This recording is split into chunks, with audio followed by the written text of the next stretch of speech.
here's a little update on the seedlings that I have started. I have a couple of new additions to the garden. First is the seedlings that I showed last time. And here we have some broccoli, some Brussels sprouts, which are here on the left side, and the fennel, kale, and lettuces. And yet, continued from last week, I have no germination for the mustard seeds and also the cumin. And it looks like the flowers, this is marigolds, don't want to germinate either. So with the cumin and mustard seeds, I tried to start some of the seeds in wet paper towel. And this is the results. On the right, I have the mustard seeds, and then on the left, I have the cumin seeds. And you can see the mustard seeds seems to have done a little bit better, but I still don't have anything with the cumin. So perhaps the cumin seeds were just too old. I'm debating now if I should get some new seeds or if I'll just forego growing cumin this year. Another set of seeds I started is right here. These are seedlings of chia seeds. And right now this chia seeds look like they're collapsed because I just watered them and they were a little neglected over the weekend, but they seem to be germinating quite well. And actually in the paper towel there's a really good germination rate, so I just put new seeds into the soil just to see how it grows. I don't expect to get a huge harvest, but I wanted to see if I can grow some chia seeds. So that should be fun. Here what I have is a whole set of tomatoes and peppers. And the pots that have seedlings are the tomatoes, and the ones that haven't germinated yet are the peppers. So this was sowed about, I would say 4 or 5 days ago. So I guess the peppers take a little bit long. And I also wanted to have a couple of extra broccoli, but over the weekend I didn't keep an eye on the water level, and I think they got dried out. So the broccoli actually germinate very quickly, so if I want more, I might just start some new seeds. So another cool thing that I have is this one over here, which is, this is the Jerusalem artichoke. And I had bought some at the store, and I wanted to plant a couple. But since it's still a little bit cold here, I decided that I'll just store them in a container with some soil.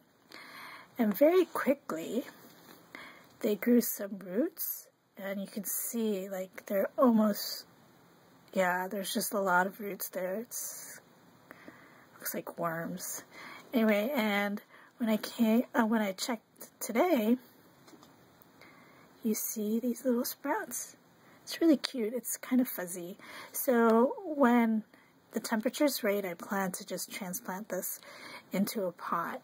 And the plan right now is to grow this with fava beans because it's going to go into a 16-gallon container.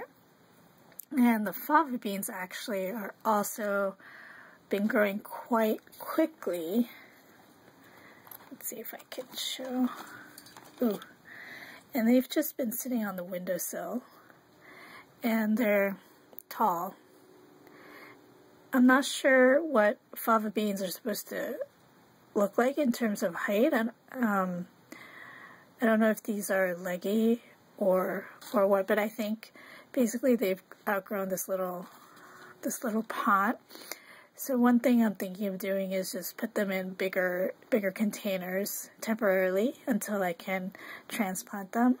Or maybe I will just transplant them now to see if they can still survive in this cold. And if they don't, I can start some new ones when it gets a little bit warmer.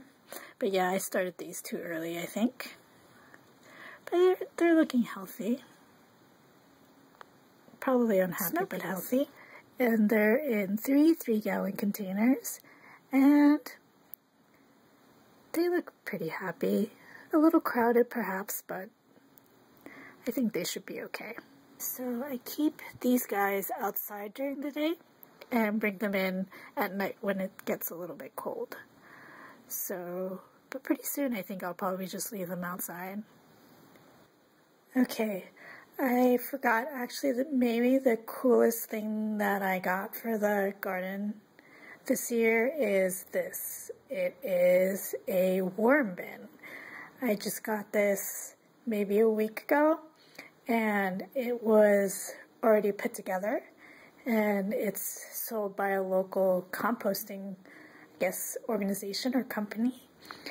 And about 4 days ago I fed it some vegetable scraps. So let's see what's going on in here. A little afraid to...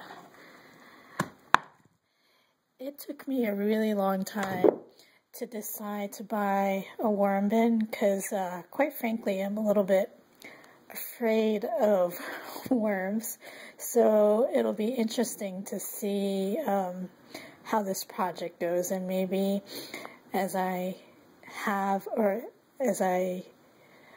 grow this worm bin, I will have more tolerance to these wormies. But anyways, let's see. So you have, we have some newspaper bedding, and under here, let's see. Oh, okay, I put some food in this corner, and I think you're supposed to check how much it's... Oh, gross! Okay, there's tons of worms here. And, oh man. Oh, they are so eating I put some mango peel here. I don't know if you can see. Let's see if I can squat. I wish I had a tripod so I don't have to. Let's see.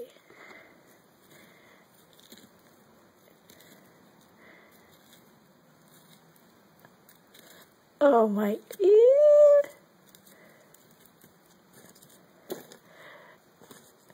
Okay, can you see that? Can you see? They are totally eating the food. Oh my goodness. Okay, sorry to disturb you. Your meal, let's put that back.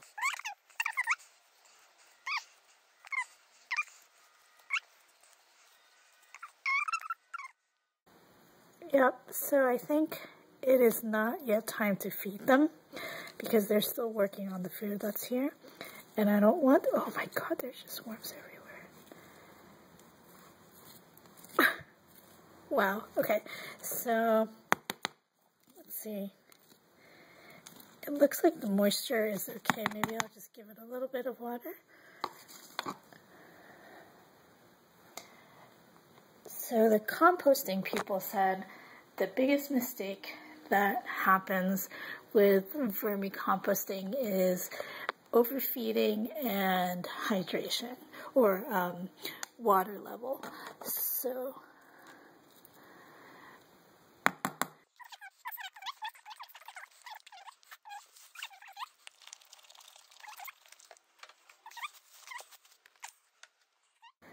looks good. Good night. So that's it.